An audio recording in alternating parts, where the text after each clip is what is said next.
name's Elaine and I'm an associate professor at the Viterbi School of Engineering at the University of Southern California.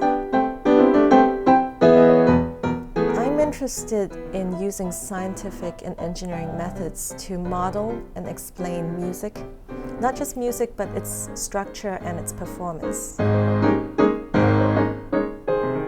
To many people, music and engineering seem to be extremely disparate disciplines, but I feel that there's a lot that is in common between the two. And one of the manifestations of this is that both musicians and engineers are involved in this act of creating things by just doing. It's a very active way of engaging with what you do. In our lab, a lot of the projects involve interactive software, and I'm going to show you an example of an interactive software that analyzes music on the fly. And this is made possible with a software architecture style that is designed by Alexandre Francois here at USC.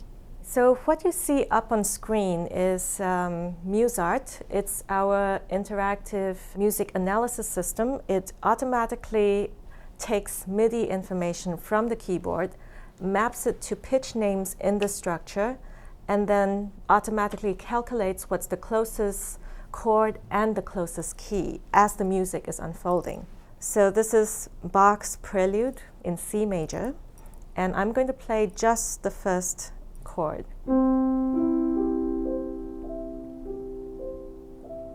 Okay, so I've played 3 pitches, C, E, and G, and you see the silver blobs. C, there's a hidden silver blob here, E, a silver blob, and G, and these indicate the pitches that are sounded, the pitch classes. And this means that the triad of C is the closest triad in this case, and that lights up as a triangle, and the closest key, which is on the helix here, that's the major key helix. The C major key lights up, and it's very close to the triad, so it's rather large. The size of this blob indicating the key, which is also shown out here as the dodecahedron, is proportional to how close we are to that key. We're in the chord of C in the key of C.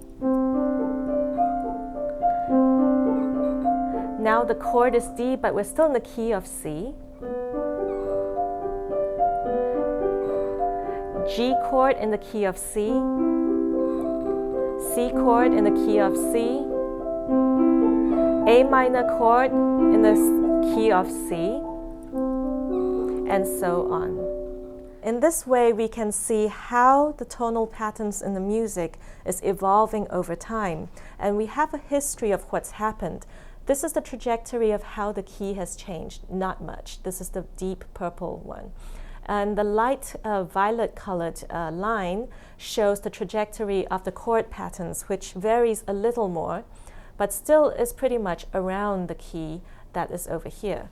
And so we know that this is a piece that sticks very closely and quite predictably to the key of C and all the likely chords. And we can use the system also to understand when music is predictable and understandable, and when music is funky and different from what we might expect.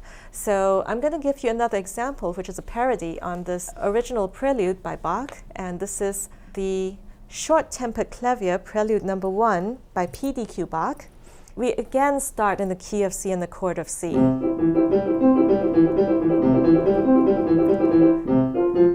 Chord of F.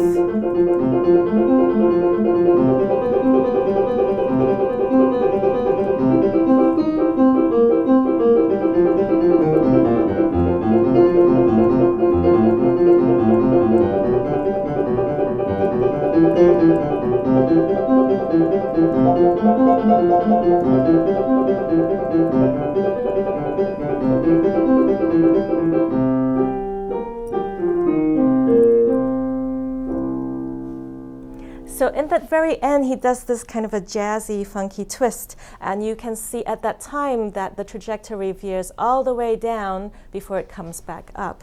So we can also see in this mathematical geometric representation when the music actually does something that's expected and when it does something that is unexpected and surprising. By understanding more what it is that musicians do with the music, musicians can then use these tools to map out what are the other options for creating other kinds of music or expressing music in other ways.